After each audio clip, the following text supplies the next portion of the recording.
So in this video we're going to see the structures of the shoulder joint.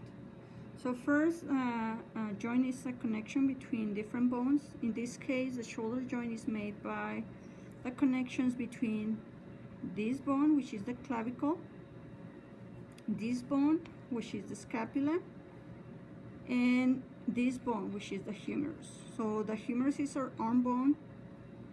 The scapula, it is located in our superior thoracic area posteriorly, so this is the what we call the wing blade. And then this one will be in between the neck and the shoulder. So this is the clavicle. Now the scapula has this line posteriorly that is called the spine. So some of the ligaments that you will be able to see, this is the anterior view, this is the subscapularis fossa of the scapula,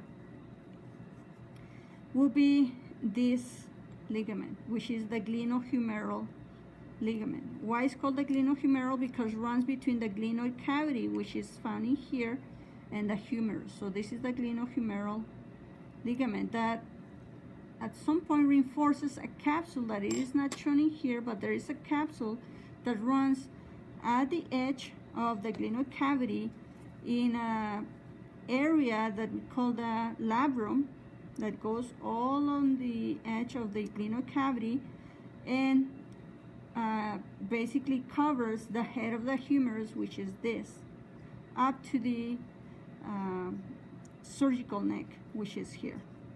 So this capsule of the shoulder is reinforced by this glenohumeral ligament.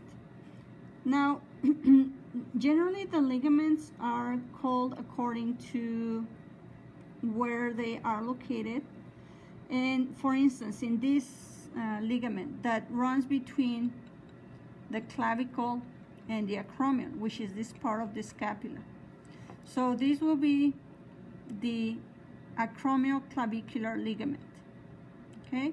And then this is the coracoid process of the scapula.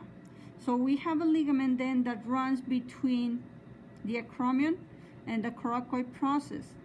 This will be the coracoacromial ligament. Now we have here between the acromion and the clavicle, we have these ligaments. This one is called the transverse superior ligament, and at some point it's called transverse just because the fibers runs in a horizontal fashion. So this is the transverse superior ligament. Now this ligament that runs between the acromion and the clavicle, it is called the conoid, and it's also called coracoacromial ligament internal. And this one is called conoid because we have here a little projection in the clavicle inferiorly that is called the conoid tubercle. So this is the conoid ligament or coracoacromial ligament, but this, coracoclavicular, that it is internal. And this one will be the coracoclavicular external or the trapezoid because it inserts in this line in the clavicle that is called the trapezoid line. Okay, now in here on the lateral view of the shoulder joint, you can see this tendon. This tendon is the tendon of the long head of the biceps biceps brachii. So this will be the long tendon of the biceps. This one runs between the greater tubercle of the humerus, which is this, and the lesser tubercle of the humerus, which is this. So this area where this tendon of the biceps runs is called the Intertubercular Sawtooth. Now this tendon also reinforces this shoulder joint. But by the way, this shoulder joint, it is synovial, so that means that it is covered by the synovial capsule, and it has internally a cavity filled with synovial fluid. So this is a diarthrosis, so it's a freely movable joint. And actually, out of all the joints in our body, the shoulder joint is the most movable. So within the shoulder, we can do this broad movement, 360 degrees. So we can move our arm like this. This is called circumduction. So this is the only joint in our body where we can do circumduction. Now the head of the humerus, which fits into the glenoid cavity, the head is not very prominent, and the glenoid cavity, it is not deep, so it's shallow. So because of this high mobility of the shoulder joint to do circumduction, and the lack of connection between the head, or strong connection between the head of the humerus and the shallow glenoid cavity, this is the joint in our body that can dislocate much easier than any other joint in our body.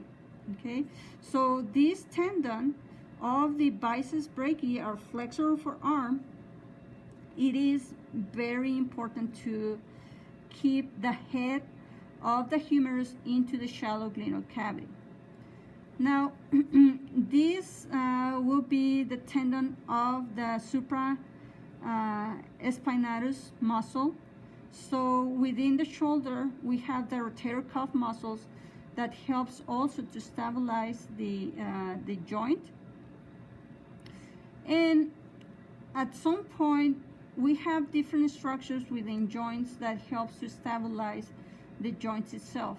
So in here we have ligaments that are made of collagen fibers, but it is not shown in here, but we have also as well pads of fat around the joint, and also little pouches of synovial fluid that we call bursae. And these bursae, they have different names. They are, some of them are small, some of them are big, and they have defined names according to their location, but their number varies according to the person. So there is some anatomical variation, and also the shape and the size. But in general, we have then things that can reinforce the joints everywhere in our body, like the capsules, the articular capsules. We have the ligaments outside of the joint itself, and also we have the bursae, the muscles, and the pads of fat that protects our joints. So this is then all for this shoulder joint, and I will see you in the next video.